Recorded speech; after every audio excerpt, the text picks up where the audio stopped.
Welcome to another CCK Live in Under 5, where we cover need-to-know veterans topics in 5 minutes or less. I'm Michelle DeTore, and today we're talking about higher-level review claims. So it's one of the 3 appeal options established by the Appeals Modernization Act.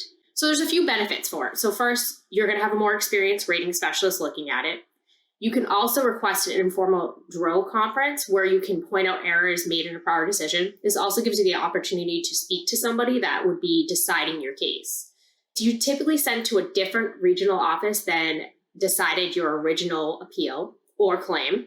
The higher level review adjudicator can also identify any duty to assist errors that they found, and they can send it back to the original decision maker. So at this point in time, they would send it back to the supplemental claim lane to complete any errors. Maybe they didn't get an examination or they didn't get records. So this is an appeal lane that is restricted to all the evidence of record at the prior decision. So the decision that you're appealing, it's anything that was a record prior to the date of that decision. You cannot submit new evidence. If you do submit it, it will not be reviewed.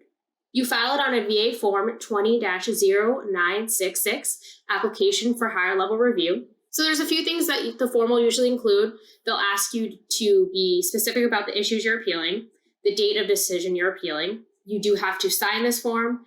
And remember that you need to file it within 1 year of the underlying decision. What happens if you submit an incomplete form? VA will notify you and or your representative that the form is incomplete, and they will request that a new complete form be submitted within 60 days. If you do submit it within 60 days, VA will move forward as processing your request. When can you file a higher level review? So you can submit this in response to an original claim decision or supplemental claim decision. Keep in mind, it cannot be filed on another higher level review decision, it cannot be filed on a board decision, and it cannot be filed on a court decision. Typically, we're seeing decisions on these within 4 to 5 months. VA's ultimate goal with the Appeals Modernization System is to have a decision out within 125 days. For more in-depth information on this topic, as well as other review lanes under the Appeals Modernization Act, check out our video or read more on our blog. Thank you for tuning in. We hope that this was informative about the higher level review appeals. Thank you.